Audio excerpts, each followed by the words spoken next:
আপনারা দেখছেন YouTube channel সোনালী দিনের বাজার। এই সতর্ক বাণীটি অবশ্যই দেখে নেবেন।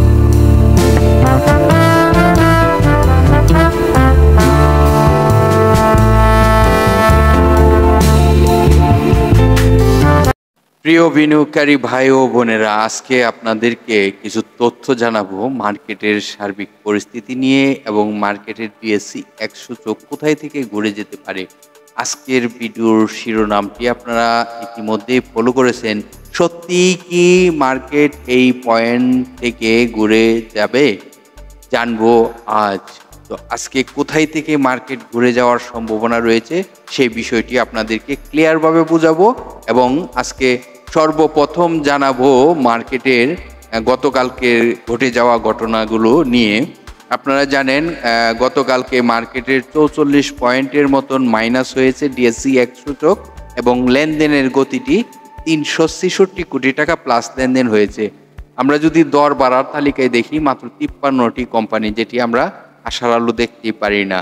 এবং দর হারার তালিকায় যদি দেখি তাহলে দেখব এক গোছা দর হারার তালিকায়, যেখানে 286টি কোম্পানি এবং 550টি কোম্পানি যে প্রাইজে ওপেনিং ছিল সেই প্রাইজে ক্লোজিং হয়েছে।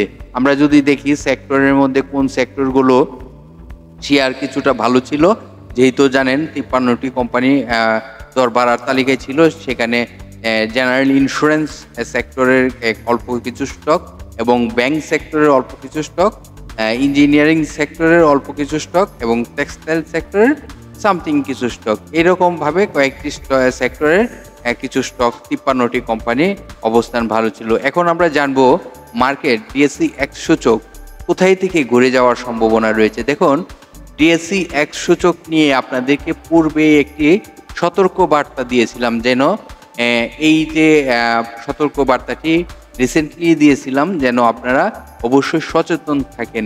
যারা আমাদের ভিডিও রেগুলার দেখে থাকেন তারা বলতে পারবেন যে আমি কি বলছিলাম এবং যদি ওই পয়েন্টটি না ধরে রাখতে পারে তাহলে কোথায় আসতে পারে, কোথায় থেকে আবার ঘুরে যাওয়ার সম্ভাবনা রয়েছে। দেখুন, মার্কেট এই বর্তমানে আপনারা সকলেই জানেন ডিএসসি 100 সূচক 5335 ক্লোজ হয়েছে গতকালকে।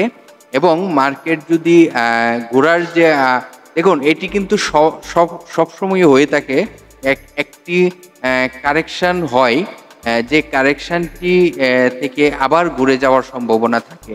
এটি চার্ট কিন্তু সবসময় এরকম বলে।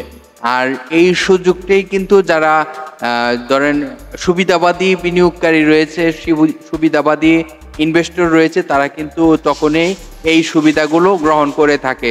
তো আজকের আলোচনা হলো যে কোথায় থেকে ঘুরে যেতে পারে আমাদের ধারণা, যেটি ডিএসসি 100 সূচকের পয়েন্টে আমরা আশাবাদী আগামী খুব শিগগির আমরা এই পয়েন্টটি থেকে মার্কেটকে ঘুরে যেতে দেখব।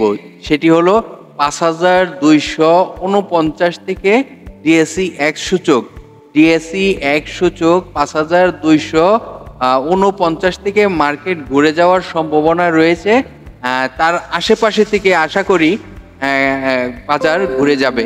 আর বাজার ঘুরে যাক, আমরা সকলেই সেটি চাই, কারণ ক্ষতিগ্রস্ত হতে হতে প্রতিটি বিনিয়োগকারী কিন্তু খুবই খারাপ অবস্থায় রয়েছে। আমি আজকে একটি অনলাইন নিউজে দেখতে পারলাম একজন ব্যক্তির বিশাল একটি অ্যামাউন্ট নিয়ে পুঁজিবাজারে এসেছিল, যেখানে তার বর্তমানে 1.5 লাখ টাকা পুঁজি রয়েছে। দেখুন, বিশাল অ্যামাউন্ট নিয়ে পুঁজিবাজারে ইনভেস্ট করে আজ তার 1.5 লক্ষ টাকা পুঁজি রয়েছে। তাহলে কতটুকু কষ্টে সে রয়েছে।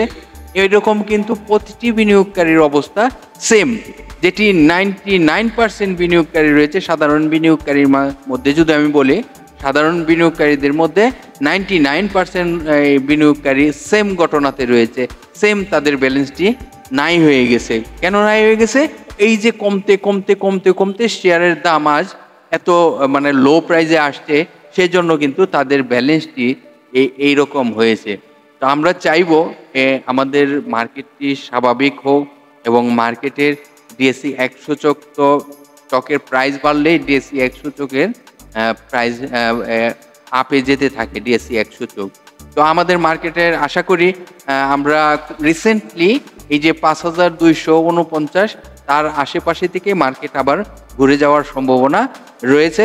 আমরাও চাই, সকলেই চাইব যে এটি ঘুরে যাক। আর ভিডিওটি আশা করি আপনারা বিভিন্ন সোশ্যাল মিডিয়া প্ল্যাটফর্মে শেয়ার গ্রুপে যুক্ত রয়েছেন, শেয়ার করে অন্যদেরকে শুনবার সুযোগ করে দিবেন, যেন আপনার একটি শেয়ারের মাধ্যমে হাজারো বিনিয়োগকারী জানতে পারে এই তথ্যগুলো। আশা করি আপনাদের জায়গা থেকে আপনারা এই সহযোগিতাটি করবেন। ভালো থাকেন, সুস্থ থাকেন, আল্লাহ হাফেজ।